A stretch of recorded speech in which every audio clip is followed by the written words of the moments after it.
A millionaire picked up a piece of paper that fell out of a poor girl's backpack in front of the school gate. A few hours later, when he saw her again, he immediately had to call the police. "Get in the bathroom and sleep. Quit bothering us while we drink." There was no need to shout. The voice was already soaked in liquor, and the sound of a can cracking open made the command feel more final than loud. Pamela didn't answer. She just stood there, barefoot on the linoleum floor, staring at the wall behind the man's shoulder. Travis didn't look back to check whether she obeyed. He leaned back on the tattered plaid sofa, like he owned the place, one arm slung over the backrest, the other holding a cigarette loosely between his fingers. The room was thick with the mix of beer, dust, and something fried 2 days ago that no one bothered to clean up. A broken fan in the corner turned with a pathetic squeak, slicing the stale air into stillness. Pamela. Now. She flinched, but didn't argue. Her small frame slid past the rusted folding chair and the pile of empty cans. As she reached the narrow hallway, her hand grazed the light switch out of habit, but she didn't turn it on. The bulb had been out for weeks. The bathroom door creaked open. She stepped inside, her feet automatically avoiding the broken tile near the sink. She knew where it was. She'd cut her toe on it once. Travis hadn't noticed. There was no lock on the inside. She closed the door and sat down on the floor, pressing her knees to her chest. The only light came from the thin crack under the door, flickering every time someone in the living room shifted. She heard another laugh, deep, guttural. Not Travis. That must be Samuel. Pamela's fingers brushed over the bruise on her upper arm. It wasn't new. The skin there felt different now. Thicker, tougher, like it had learned something. She wondered if skin could forget. In the living room, Travis cracked open another beer. The television flashed images with no sound. He never turned it up. Samuel leaned back and kicked his boots off. "Quiet kid," Samuel mumbled. "Doesn't talk much," Travis replied. "Victoria says she's got too much imagination, makes up stories to get attention." Samuel laughed, but there was no warmth in it. "That kind can be trouble, you know, always looking for something." "Long as she stays out of my way," Travis said, tipping the can back. "She's not my problem." Victoria was working the night shift at the Blue Lantern, a bar 2 bus stops away. She wouldn't be back until 3, maybe later if the manager stuck around. She never asked questions when she walked in and saw Pamela curled up on the bathroom floor. As long as the girl didn't bleed on the carpet, it was fine. The clock struck 10. Pamela hadn't moved. The air in the bathroom had cooled with nightfall. The window was nailed shut, the vent clogged with old lint and spider webs. She wrapped her arms tighter around her knees, listening. The voices outside had dropped to murmurs. The beer was catching up to them. Minutes passed, then footsteps. 1 pair, lighter than Travis's. The click of the bathroom bolt sliding. Pamela didn't scream when the door opened. She didn't move. Her mind had split into pieces, each holding on to a different thing. The curve of the faucet handle, the flicker of the overhead bulb, the way her own hands looked older under this light. Samuel stepped in and leaned his shoulder against the frame. "Hey," he whispered, as if they were sharing something private. His hand gripped the edge of the door. "I ain't gonna hurt you. Just talking." Pamela pressed herself against the wall until her spine met the tile. Her fingers dug into her knees. Her mouth stayed shut. His boots clicked on the tile as he stepped inside. Suddenly, he unbuckled his belt, his face dark, his mouth curled up slyly. Then, bang. Not from inside the bathroom, not from Travis. A door slammed open somewhere in the building. Then shouting, a woman's voice. "Pamela, Pamela, are you in there? I'm Teresa. I heard the scream." It was Mrs. Lopez, the neighbor. Her voice had the sharpness of someone who was used to being ignored, but too stubborn to stop yelling. Pamela's eyes widened. Samuel backed out. "What the hell?" he muttered. Jesus. More footsteps.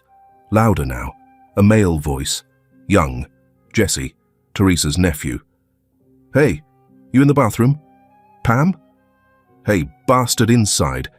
You're old enough to be her father and you dare do that?" Then fists pounding on the door. "Open this damn thing!" Samuel was gone in a breath. The bolt was yanked open and the door flew wide. Mrs. Lopez's face appeared, flushed and furious. Behind her, Jessie held a flashlight and a metal wrench. Pamela didn't cry. She just stared up, blinking in the sudden light. "What did he do to you?" Mrs. Lopez asked, kneeling. "Damn. Did he touch you? Did he?" Pamela slowly shook her head. "Get her out of here," Jessie said. "We need to call someone." But by the time they got to the living room, Travis had roused, slurred something about trespassing, and Victoria had returned early, surprisingly, and stood at the door with arms crossed. "What's this circus?" she snapped. "She probably screamed because she didn't get her way." "Mom, your child was locked in a bathroom," Jessie barked. "There was a man, your boyfriend's friend." "Sammy." "Don't be ridiculous. He's harmless." Pamela lies. That's what she does when she doesn't want to do chores. Mrs. Lopez's voice dropped low. "Your daughter almost got assaulted tonight. You don't get to call that a lie." Victoria waved her off. "She's always making things up. Last week she said Travis hit her with a belt. You know what it was? A damn bruise from the playground. She's a little actress, that one." No one said anything more. The silence grew heavy again, just like the apartment.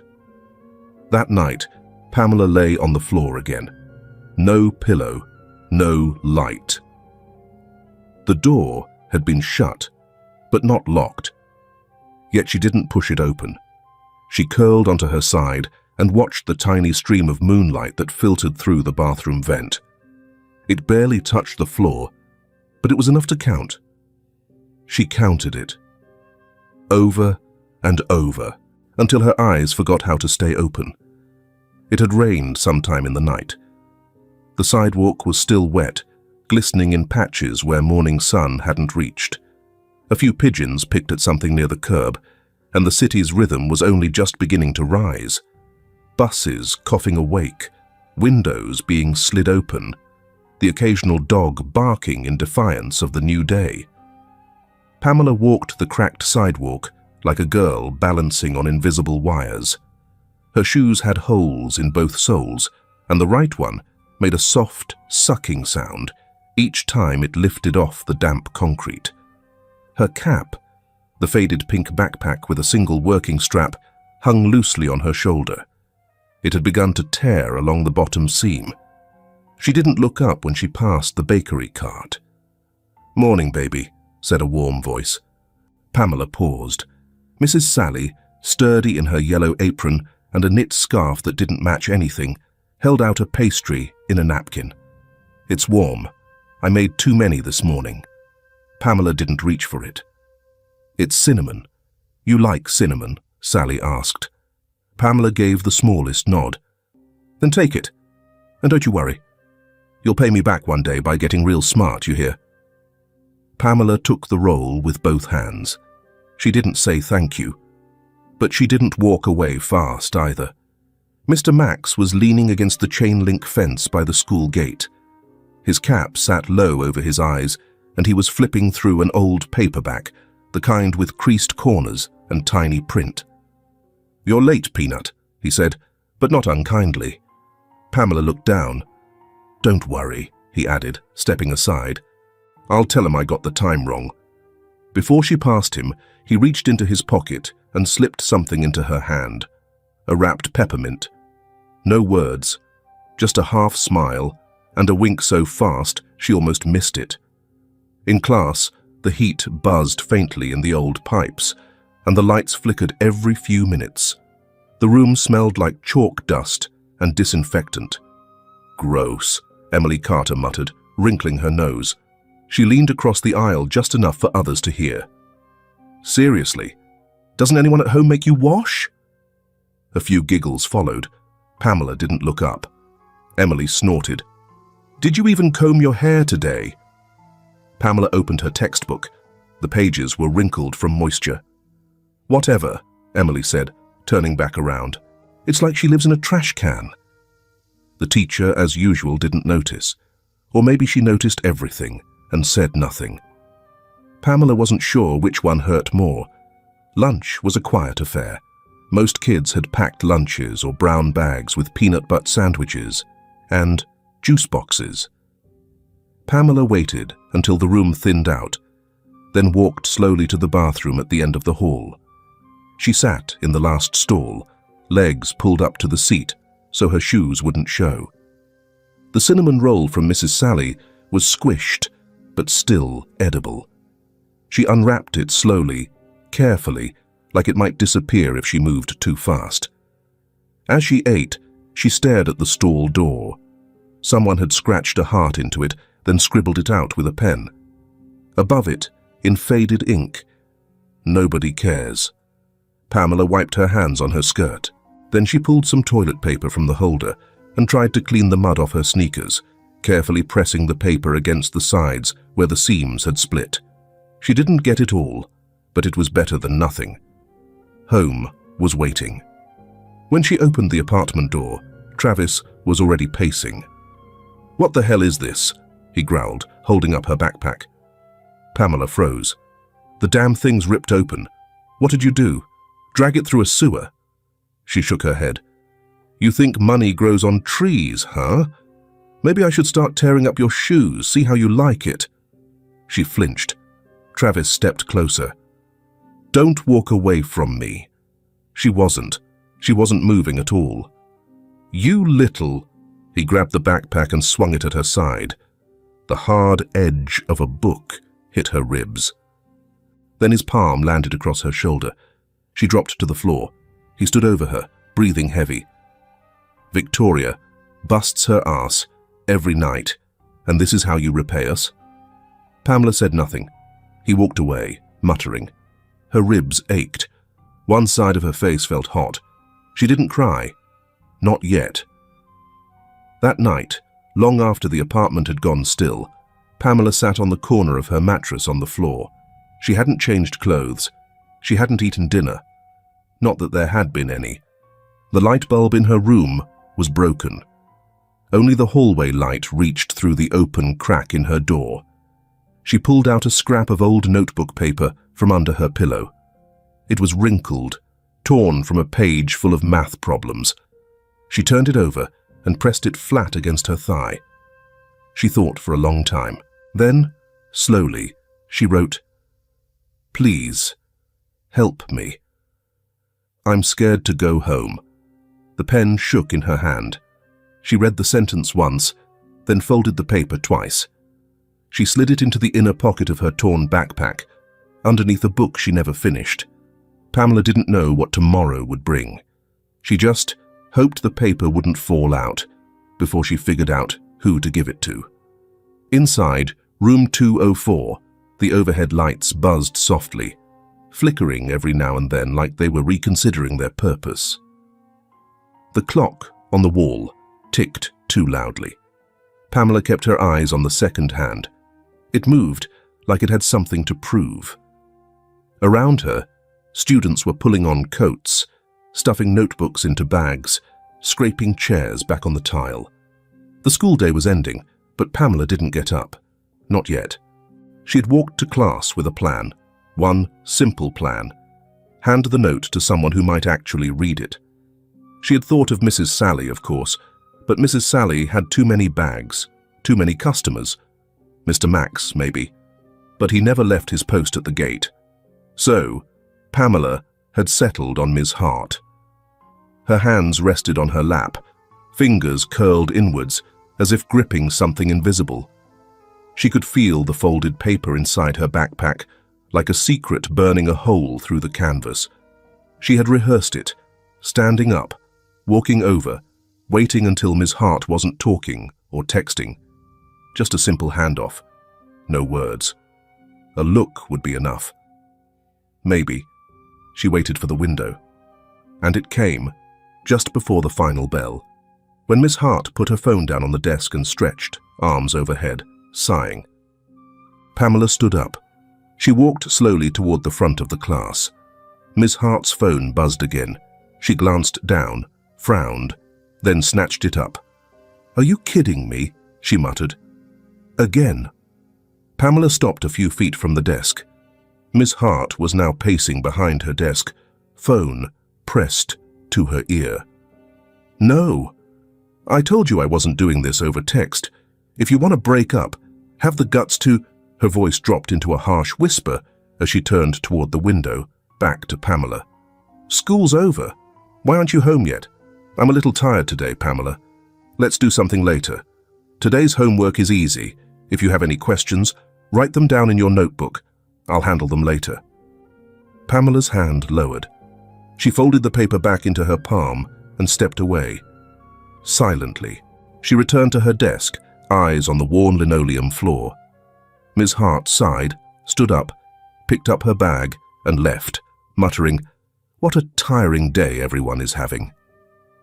Now, standing outside the school, Pamela watched the students climb into yellow buses or into the arms of waiting parents. She didn't move. The breeze caught the bottom hem of her shirt, lifting it slightly. Her hands trembled at her sides. A group of girls passed her, giggling about something someone had posted online. One of them glanced at Pamela, frowned, then looked away. Pamela looked down at her backpack. She reached inside to feel for the note. Still there, folded, safe. She exhaled softly, as if that act alone took effort. Then she began to walk. Across the street, behind a folding table marked Community Food Share, Mondays, Wednesdays, Fridays, stood a man adjusting the lids on 3 styrofoam containers. He was tall, broad in the shoulders, dressed in dark slacks, and a navy windbreaker zipped halfway. His hair, though still dark, showed flecks of grey near the temples. A trim beard outlined a jaw that might have once belonged to a soldier, though the softness in his eyes betrayed a different kind of man now. Robert Langford hadn't always passed out food. He had once run boardrooms, given speeches behind podiums, shaken hands under chandeliers. But that life, polished, controlled, profitable, had ended the day his daughter's car flipped on a rain-slick highway 3 autumns ago. After that, he stopped attending quarterly meetings. He stopped arguing about property lines and zoning laws. He stopped pretending that wealth was an answer to anything that hurt. Instead, he started walking, then volunteering, quietly, without announcement or newsletter photos. He handed out food now. It helped him feel human again. He bent down to retrieve a dropped spoon when something small fluttered past his boot. A small square of paper caught in the breeze, fluttering toward the sidewalk like a wounded bird. It brushed against his shoe and kept going, tumbling end over end, until it finally settled near the curb. Robert stepped forward and bent to pick it up. It wasn't garbage. The paper was crumpled, soft from being folded and refolded, the creases worn white. The words were written in pencil, shaky and smudged, but legible. "Please help me. I'm scared to go home." His eyes lingered on it longer than necessary. He looked up. Across the street, near the school gate, Pamela was stepping hesitantly toward the bus, one foot on the curb, one off. Her backpack tilted awkwardly, the bottom seam visibly torn. Robert's gaze sharpened. His instinct wasn't loud. It was quiet, but unwavering. He tucked the note into his coat pocket. He didn't know her name, but he had seen her before. She came by every other morning with a different bruise, a torn sleeve, a limp that disappeared before anyone asked. She never spoke, never smiled. The last time he saw her, she had refused a carton of milk. Not with her words, but with a single look that said, "I don't want to owe you anything." Now he knew why. Pamela sat 2 rows from the back, her hands folded neatly in her lap. She didn't look out the window. The noise of other kids didn't reach her. When the bus jolted over a pothole, her eyes blinked, but her expression didn't change. When she got off, no one waved goodbye. Robert didn't go home. He drove silently following the bus. He stood at the corner, near the community church bulletin board, pretending to read an outdated flyer about flu shots. Across the street, he saw her walking alone down a narrow stretch of cracked pavement. Not another child or adult in sight. He followed at a distance. The apartment complex loomed like a forgotten structure, heavy with mildew and rusted railings. Pamela climbed the stairs without looking back. Her steps were deliberate, like she'd memorized which floorboards creaked too loud. She reached the door, fumbled with her key. She didn't look around, didn't pause. The door opened and closed. Robert stood on the sidewalk, 100 feet away, hand in his pocket, thumb pressed lightly to the folded paper. He looked up at the building. The third window on the left was covered with an old sheet, pinned crookedly. The kind of thing someone puts up in place of curtains when they've stopped trying to make anything look like home. He didn't move for a long time. Back inside the apartment, Pamela leaned her back against the door. The silence inside was louder than the city outside. She set her backpack down slowly, almost tenderly, like it might fall apart if she let it go too fast. She didn't know the note was gone. She wouldn't know until morning. By then, it would already be in someone else's hands, someone who hadn't looked away. The rain didn't start heavy. It came like a whisper first, dusting the streets in a thin sheen, as if testing whether the city was ready to be drenched again. Streetlights flickered in puddles, and the sidewalks began to glisten, just slightly, enough to blur the edges of things. Robert stood across from the apartment complex, partially shielded under the worn awning of a closed laundromat. His coat was damp at the shoulders, one hand in his pocket, the other loosely holding his phone, camera open. He had been there for over an hour. The lights in the Langley complex blinked irregularly, some flickering, others completely dark. The third window from the left, Pamela's, he assumed, glowed faintly through a sheet draped inside. From time to time, a passing car sent waves of water against the curb, soaking his shoes. He didn't flinch. He kept his eyes on that window. And then it happened.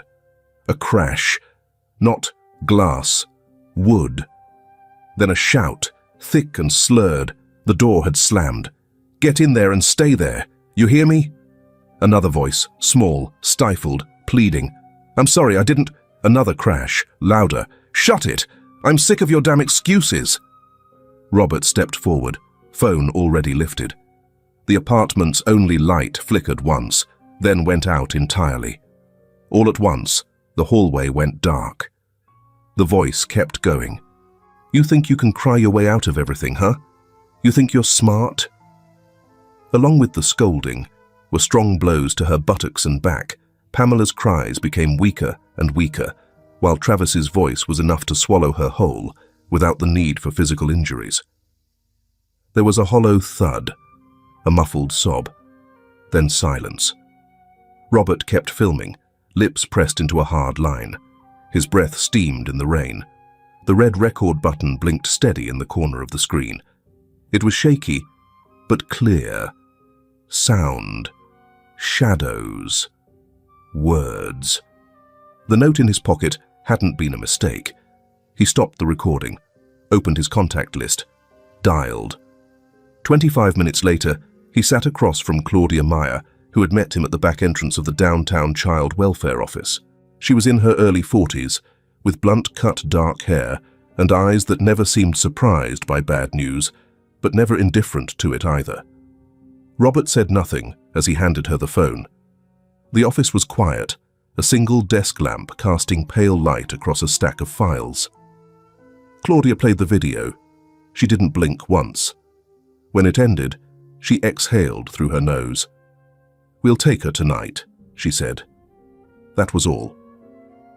The video was already en route to Sheriff Thomas Grady, an old acquaintance who owed Robert more than one favor and trusted him more than most.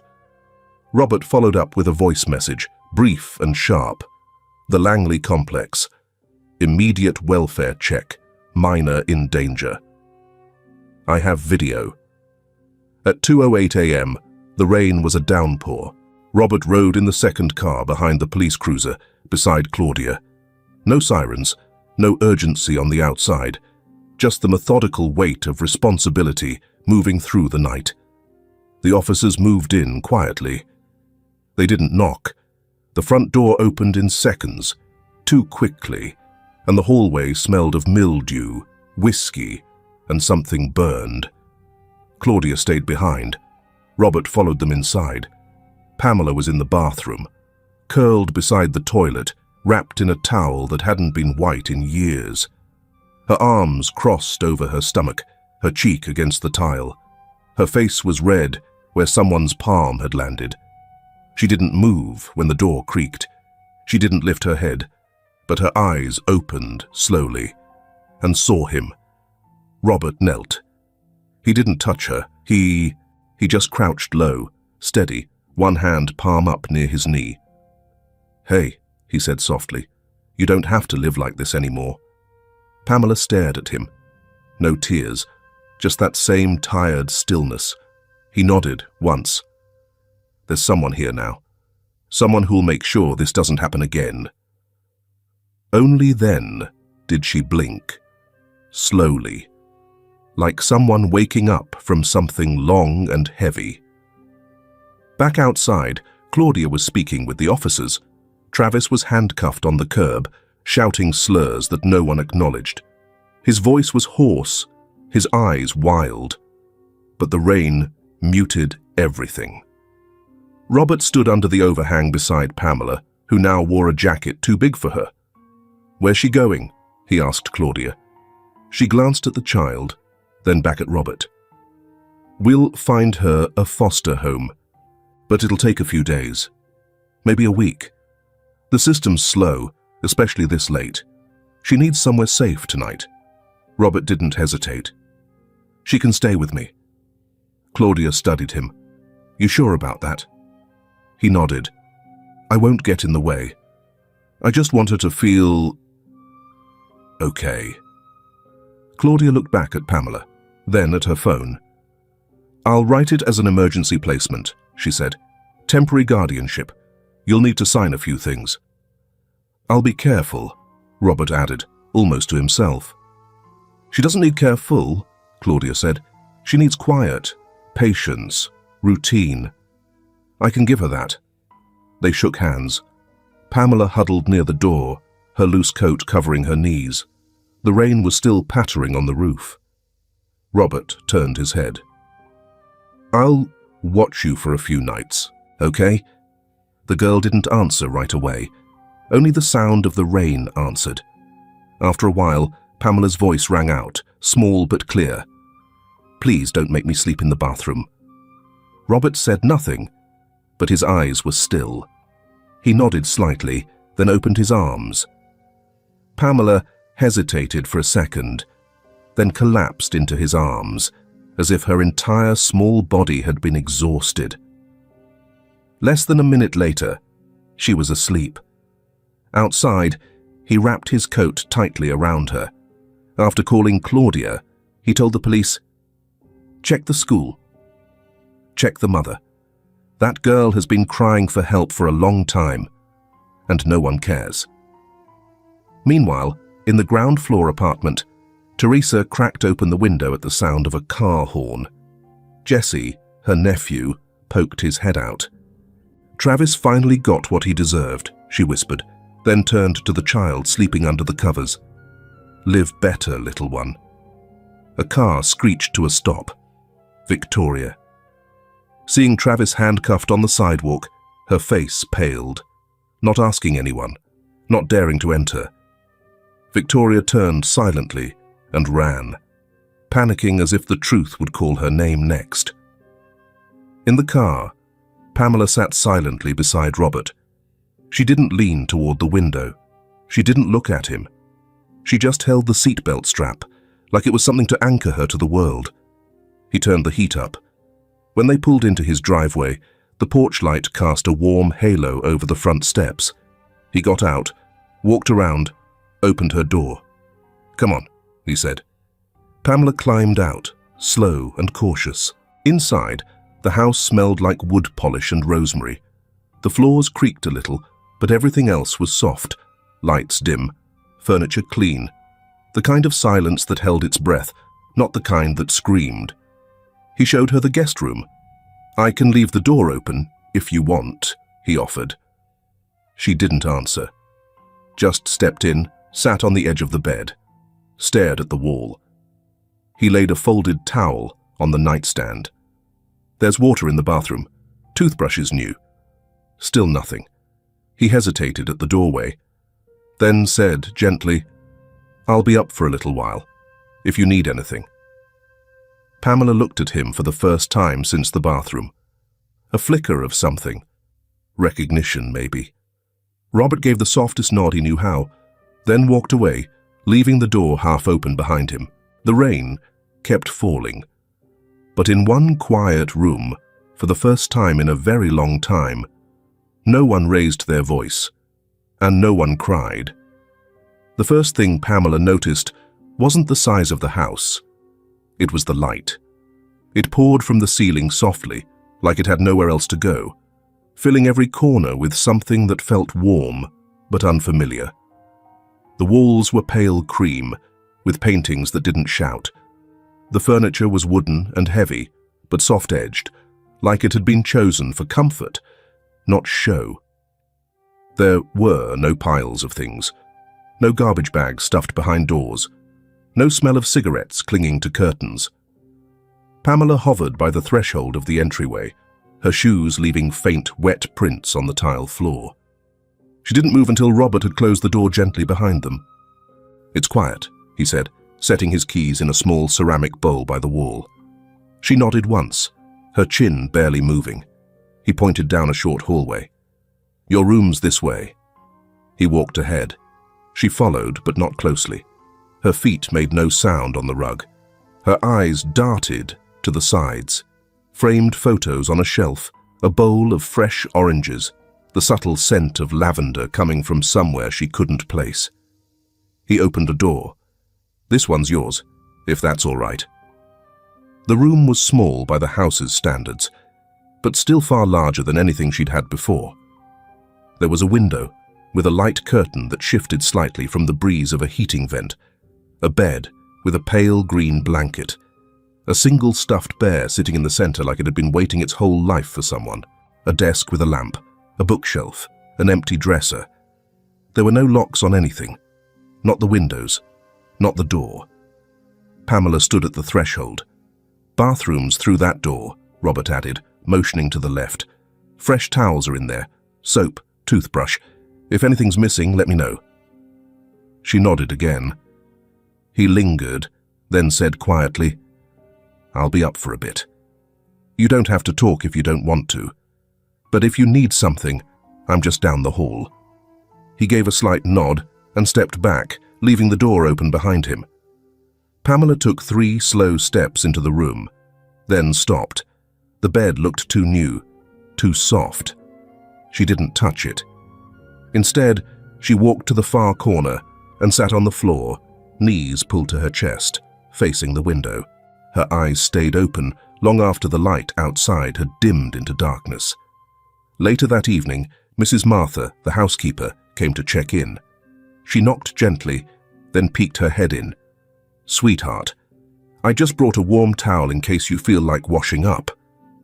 Pamela didn't reply, but she didn't look away either. Martha walked in slowly, laid the towel across the foot of the bed, then placed a glass of water on the nightstand. She didn't speak much. Her eyes did the talking, soft, deliberate, calm. Before she left, she glanced at the bear still sitting untouched in the center of the bed. She smiled at it, then smiled at Pamela.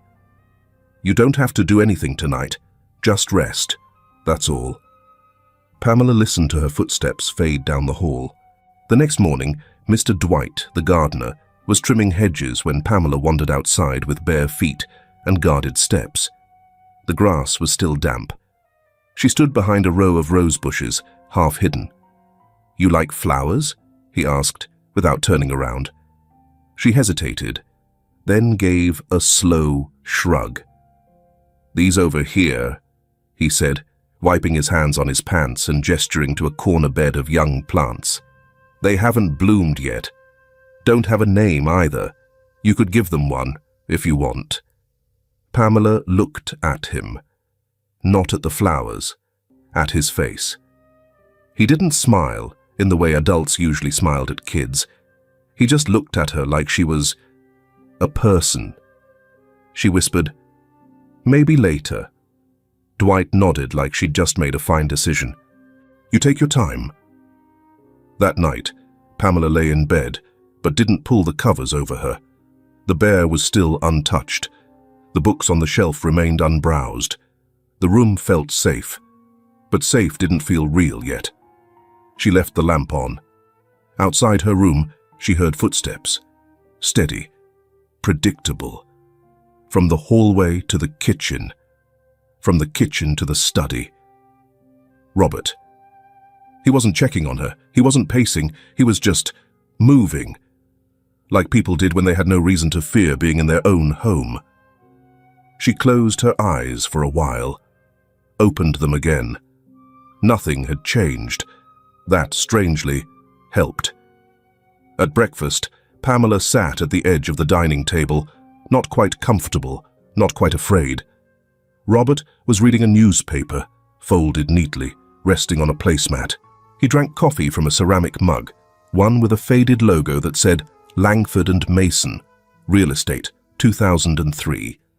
There was toast on the table, fruit, boiled eggs in a bowl. Nothing fancy, but it was laid out like it mattered. Pamela didn't reach for anything.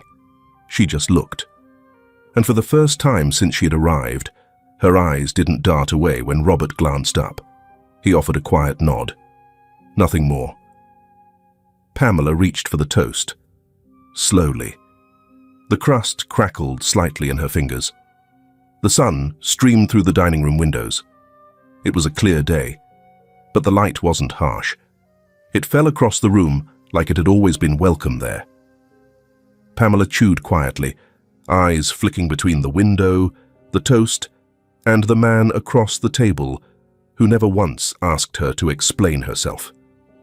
Aravde. The night settled softly over the Langford house, draping the windows in gentle shadows. Robert sat in the corner armchair of Pamela's room, a worn copy of Charlotte's Web open in his lap. The lamp cast a pool of warm light around them, small and safe.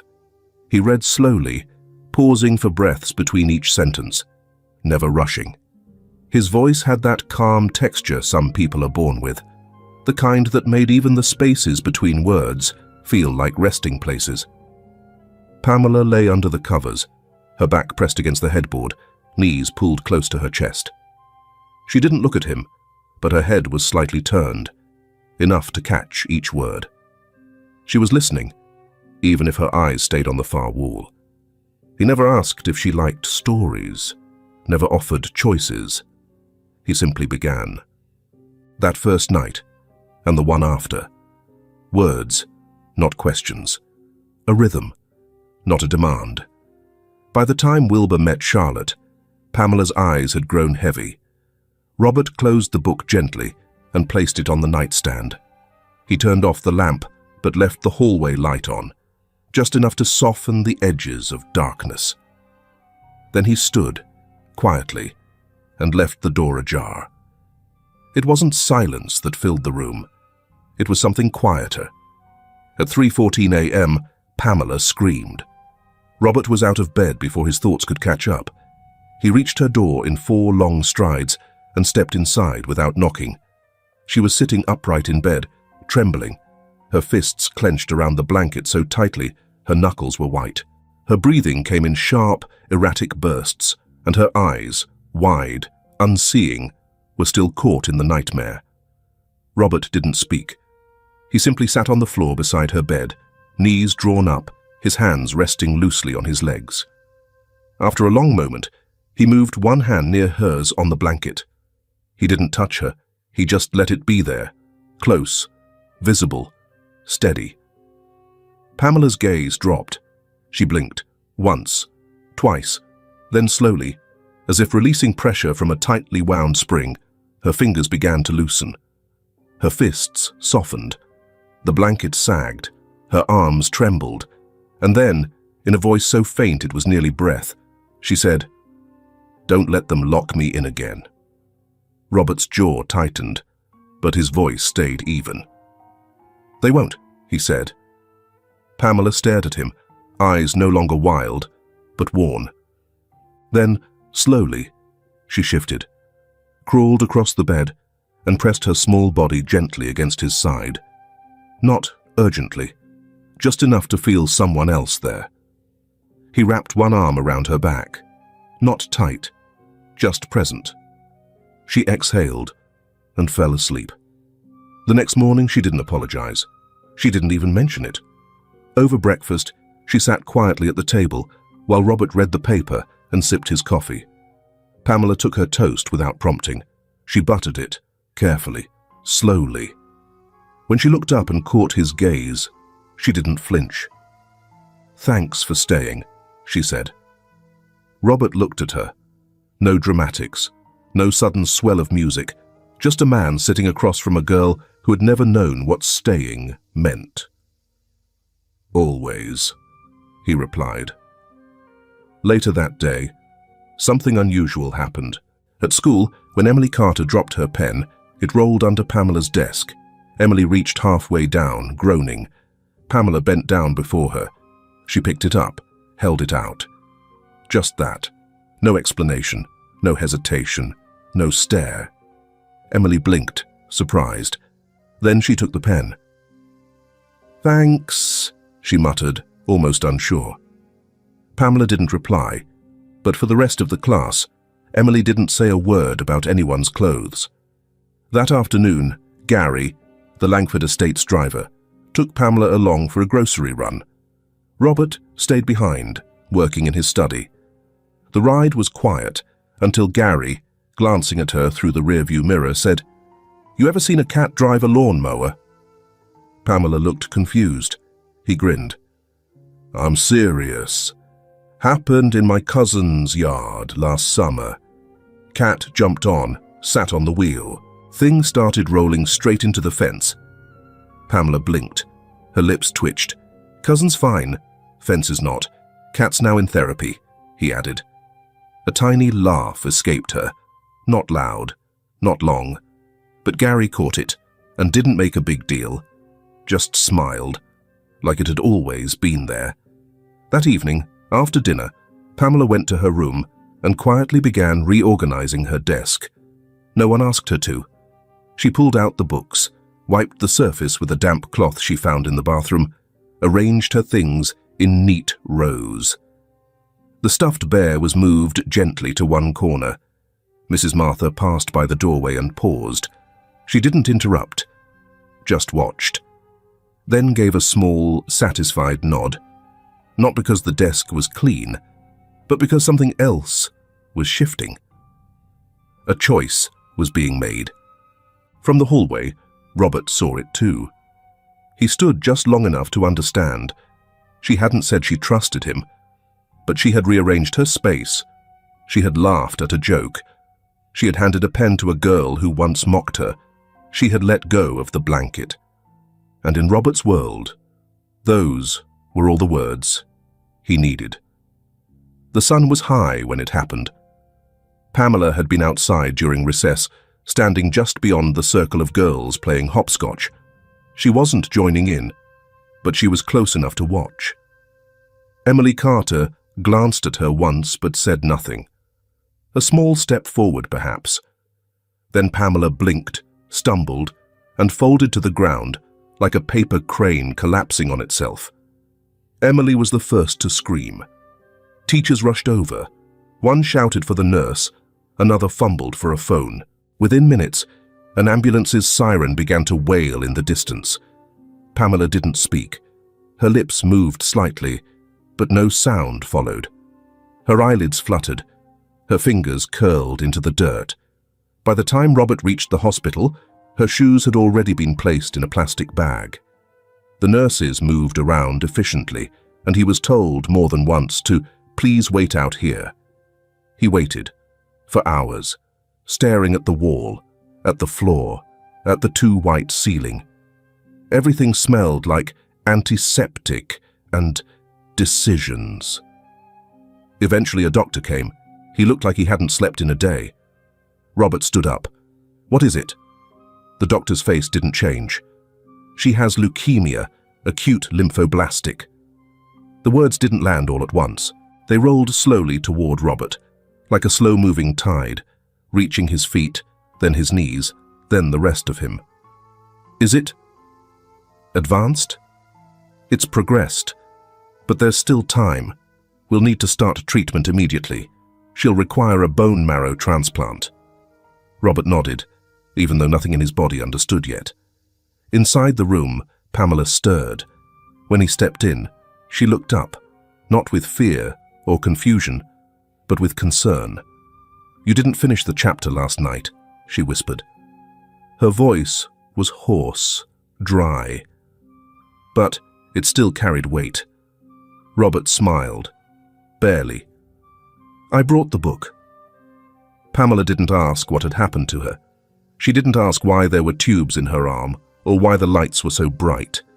She just closed her eyes again, and Robert sat beside her, opening to where the bookmark had been left.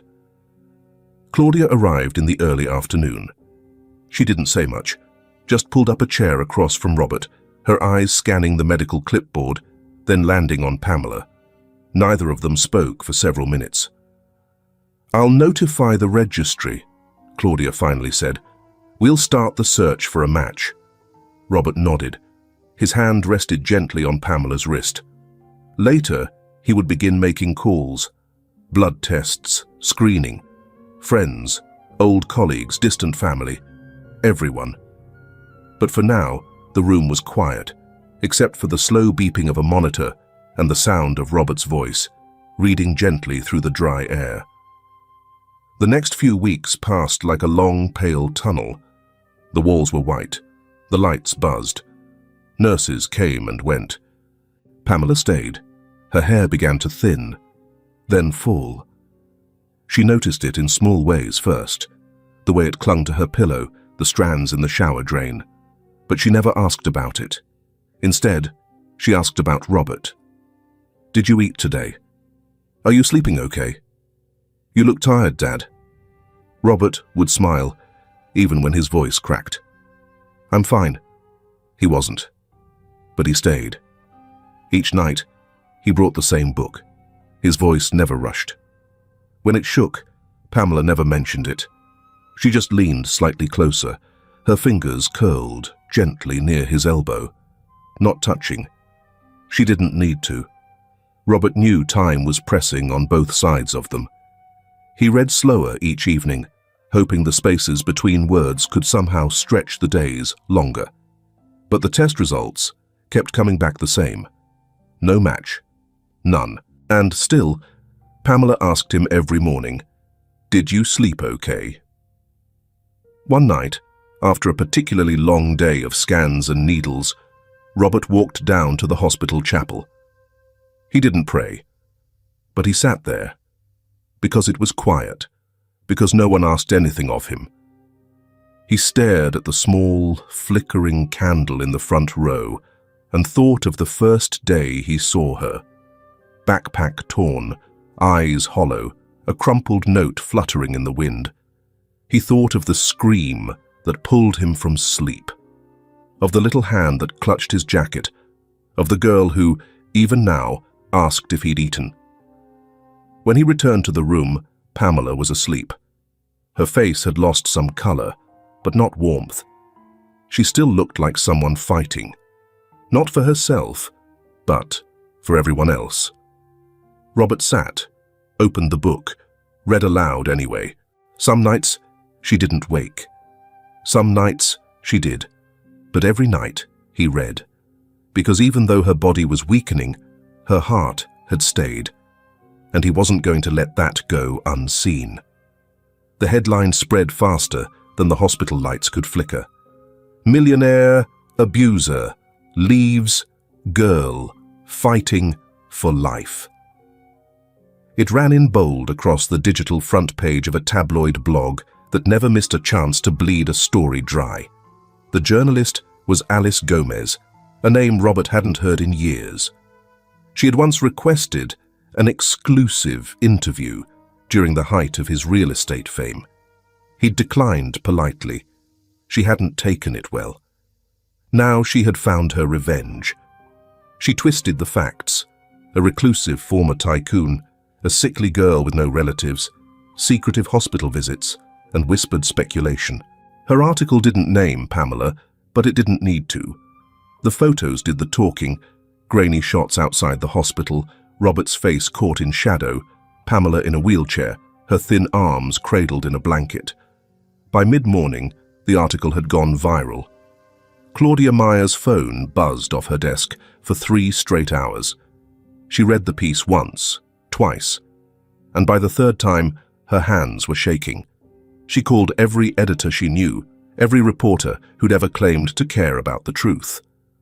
But no one wanted to hear it. "Too late," one said. "The narrative's already out." Claudia slammed the phone down, not in anger, just to feel something solid. Meanwhile, the hospital was flooded with noise. Not the kind that echoed in halls, but the kind that crept into rooms through whispers and side glances. Robert walked slower now, as if carrying something heavier than usual. Nurses still nodded politely, but never for long. That afternoon, the door to Pamela's room creaked open. Victoria. He met her outside the main doors. Her outfit didn't fit the occasion. Short leather jacket, sunglasses she didn't remove, lips painted sharp red. "Well, look who finally made the news," she said, smirking. "You always had a flair for attention." Robert didn't move. "Why are you here?" She clicked her tongue. "Don't be so tense. I read about her. Just came to see if it's true." He stared. "She's really dying, huh?" Still, he said nothing. Victoria crossed her arms. "You know, maybe this is karma. You took her from me. Now you get to watch her go." Robert's voice was gravel. "You left her." She snorted. "Oh, spare me. I gave birth to her. That counts for something." And there it was. He looked at her, this woman who had brought Pamela into the world, but never learned how to stay in it. "You're her biological mother," he said slowly. "Damn right," she replied. "Even got the scars to prove it." It hit him all at once. He whispered, more to himself, "You could be a match." Victoria blinked. "What?" "For a marrow transplant. You, of all people, could save her." Her mouth twisted, but not into a smile. "You're serious?" "I'll cover every cost, every arrangement." She took a step back. "I don't do needles." Robert's eyes didn't flinch. "She's your daughter." That didn't matter last year, or the year before. What's different now? He pulled out a pen, a card. "There's a clinic downtown. Give them your blood. That's all." Victoria took the card, then stared at it for a long moment. "You want me to be the hero? After you painted me the villain?" She glanced at the hospital. "What's in it for me?" Robert's face hardened. She smirked. "You want my marrow? Fine. I want a number. 6 digits. Wired. And after that, I'm out. She never hears my name again." He looked at her like he was memorizing every angle of her face so he could forget it later. "Agreed," he said coldly. "But she never sees you. Never knows you were here. Deal." The next 24 hours moved like a clock, with a bomb wired to it. Victoria's test returned quickly. Perfect match, near miraculous. The doctor called it genetic gold. The surgery was scheduled for that night. Pamela didn't know. She was pale, weaker than ever, barely touching the soup Robert brought to her. When he sat beside her bed, she didn't ask about donors anymore. She didn't ask anything. That silence terrified him more than any headline. Claudia stayed near, handling the logistics, holding the line with the surgical team, and shielding Pamela from everything outside that mattered too much and helped too little. Victoria arrived through the back. No dramatic entrance, no goodbyes. Just a woman in scrubs, escorted to the prep room like a stranger. She didn't cry, didn't pray. Just signed papers, closed her eyes, and got it over with. Robert stood outside the operating room, back pressed against the wall. He didn't sit, didn't read, just stood there. Nurses passed, machines beeped, time thickened around him, and he waited, because if the worst truth had already come, this might be the only chance left. The night passed without thunder, just the steady drip of recovery. Machines blinking softly, shadows folding across Pamela's bed. At 6:47 a.m., she opened her eyes. Her gaze found the ceiling first, familiar now, like a blank sky she'd stared into for weeks. Then slowly, she turned her head toward the window. It was quiet outside. No sirens, no hurried footsteps, just a curtain moving gently with the vent. Then she saw him. Robert, asleep in the chair, his head tilted back, mouth slightly open. The book lay open in his lap, pages slightly bent. Pamela blinked once. Her throat was dry, but not sore. Her body felt heavier, and yet lighter too, as if something had been taken out of her and left space behind. She whispered, "What page were we on?" It was barely audible, but Robert stirred instantly. He leaned forward, blinking, not fully awake yet. When he met her eyes, the tired lines on his face deepened, but softened too. His hand reached for hers instinctively. "You're awake," he said. She nodded slowly. "You didn't finish the chapter." His lips trembled, just slightly. Then he laughed, a quiet, broken laugh that came out more like a sigh. He brushed his hand over his face and whispered, "I was waiting for you." Pamela smiled. It was small, not wide or triumphant, but it stayed. And for the first time in weeks, her eyes held light again. The nurses came. They checked the lines, the charts, the stitches.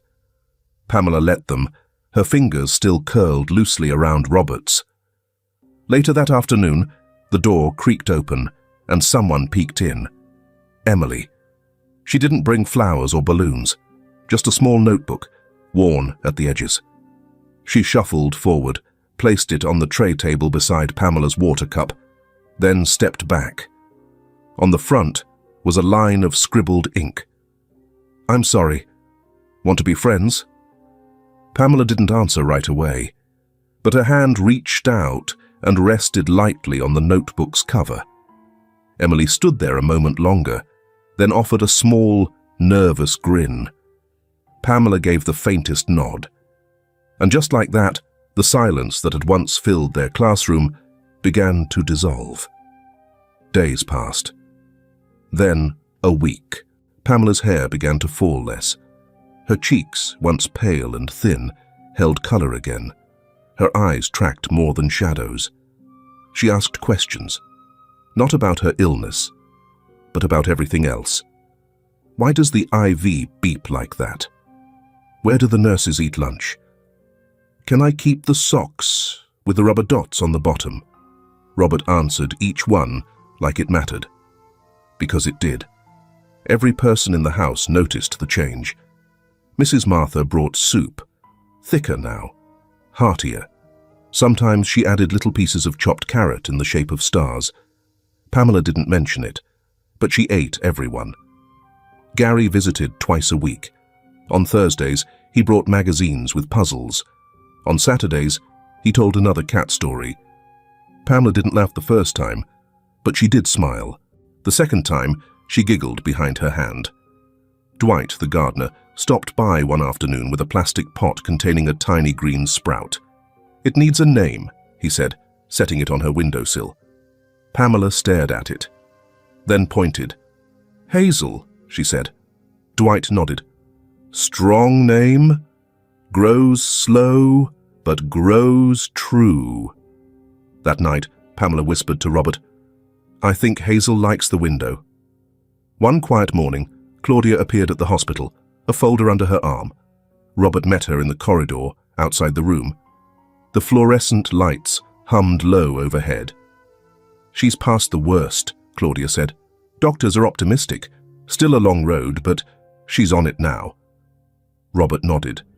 The relief didn't rush in. It settled, slowly, behind his ribs. Claudia hesitated, then added, "There's something else." She opened the folder, pulled out a sheet of paper. Not legal, not medical. Simple. A form. "Parental adoption application," she said gently. "If you're ready, I think Pamela is." Robert didn't take the paper immediately. He looked through the window behind her. Pamela was in bed, holding the small notebook Emily had given her, showing something to Dwight, who stood by the sill. She was smiling, fully now. Her fingers pointed at Hazel, then back at the page. Her mouth moved fast, explaining something, and Dwight just nodded, like every word mattered. Robert turned back to Claudia. "I've been ready since the first time she handed me that note," he said. "This just makes it official." Outside, spring had begun to stretch across the city. Trees blinked awake, sidewalks dried. The hospital's garden beds, dormant for weeks, showed signs of green. And in room 407, a girl who had once whispered for help without sound was laughing. Not loudly, but freely, as if no one was going to take it away again. The courtroom wasn't like the ones Pamela had seen on television. There were no shouting lawyers, no slamming gavels, just a modest room with soft carpet and uncomfortable chairs, lit by muted sunlight filtering through blinds that hadn't been adjusted all morning. Pamela sat beside Robert at the long wooden table. Her legs dangled above the floor, her shoes barely brushing the edge of the chair. Her hand was in his, openly now, not hidden in hesitation. She was wearing a dress Claudia had bought weeks earlier, pale blue, with a small ribbon just beneath the collarbone. It wasn't frilly, it wasn't loud, it just fit, like something a girl might choose for herself if she believed the day might actually matter. The judge was an older man with a soft voice and eyebrows like question marks. He adjusted his glasses and flipped slowly through a slim stack of papers. When he finally looked up, his eyes settled first on Pamela, then on Robert. "Mr. Langford," he said, voice even, "are you certain you understand the responsibility of what you're asking for today?" Robert didn't flinch. "I don't just want this," he said. "I need it. She is my daughter in every way that matters." The judge studied him for a moment longer, then offered a small nod. No grand declarations, no dramatic conclusions, just a sentence. "Then let's make it official."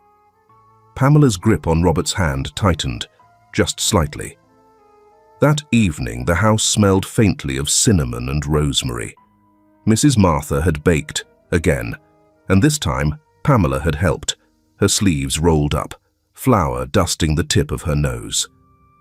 Later, when the kitchen was clean and the lights had softened to their evening warmth, Pamela stood quietly in the hallway, just outside Robert's study. She was barefoot. The wood floor was cool beneath her toes. He was reading something, a newspaper perhaps, but he looked up the moment she knocked. She hesitated in the doorway. "Can I?" Her voice caught, then continued. "Can I call you Dad now?" Robert didn't answer right away. He set the paper down. His mouth opened, then closed again. Then he nodded, his voice breaking just slightly. "I've been waiting a long time for you to want that." Pamela walked into the room. She didn't run, She didn't throw her arms around him. She just walked over and placed her hand gently on his shoulder. "Good night, Dad," and left. A year passed, like leaves drifting across a backyard. Slowly, quietly, with weather and time, and the kind of change that doesn't announce itself. In the garden, Hazel, now taller, with 3 buds and 1 stubborn bloom, had a wooden sign next to it. Pamela had painted it herself. It read simply, "Hazel, first plant I named." The house was the same. And yet, not. Pamela's room had changed, slowly, over the months. Posters had gone up, books rearranged, a small corkboard filled with Polaroids and scribbled notes. There was laughter in that room now, sometimes music, sometimes silence that didn't ache. She still had checkups, still took pills, still had moments when she sat very still and stared at her hands for longer than most people do. But she was healing. One evening, as sunlight slanted through the wide kitchen windows, the television clicked on, almost by accident. Robert was flipping through channels while Pamela chopped herbs at the counter, something she insisted on helping with now. The news anchor's voice was calm, steady, indifferent. Local woman Victoria Reed, 37, found deceased this morning near Parkridge Avenue. Preliminary reports suggest an overdose. The sound dropped away. Robert moved quickly to turn the volume down, but Pamela had already heard. She didn't freeze. She didn't cry. She just set the knife down gently, wiped her hands on the towel looped through her apron, then whispered, "Rest, Mom." Not bitter, not sweet, just true. And then she picked the knife back up, asked if they had more basil. That weekend, Claudia visited. She brought a stack of forms, half of them already signed, and a quiet smile that hadn't visited her face in months. "The state's process is finalized," she told Robert. "It's all done. She's legally yours." Robert didn't ask any questions. He just nodded. Claudia walked with Pamela through the garden that afternoon. The sun warmed the stone path, and somewhere behind them, Gary was arguing with a squirrel that had gotten into the garage. "You doing okay?" Claudia asked casually. Pamela didn't look at her. She was crouching beside a new row of bulbs, carefully poking one into the soil. "Better than okay," she said. "It's quiet here." "That's good." "I get to sleep through the night," Pamela added. And Claudia understood that meant everything. The last light of the day brushed the side of the house in soft, amber strokes. Mrs. Martha called from the porch, a watering can in one hand. "Pamela, come water your flowers before the sun's gone." Pamela wiped her hands on her jeans, jumped up from the grass and called back, "Coming!" She ran, not too fast, not to flee, but just because she could. The wind moved through her hair like it had permission again. No fear, no resistance. As she passed the front hedges, she turned to look at Robert, who stood by the garden gate with Dwight. She grinned, bright, unguarded. It wasn't a practiced smile, not a careful one. It was the real kind, the kind no one had to teach her, because now she belonged, and at last she knew it. Pamela's story is not only about the salvation of a forgotten girl, but also a reminder of the power of patience, kindness, and love without blood. Sometimes a simple sentence like, "Can I call you Daddy?" is enough to soothe a painful life. What makes a person change? Who among us has been weak, lost, and also received a hand at the right time? How are you living these days? Is there anything that is tiring you? No matter how small, I hope you still have a light in your heart, like the light that Robert left on the first night Pamela came to the house. Are you the one who reaches out, or the one who waits to be embraced? No matter what your feelings are, sleep early, eat well, and love yourself. See you in the next videos.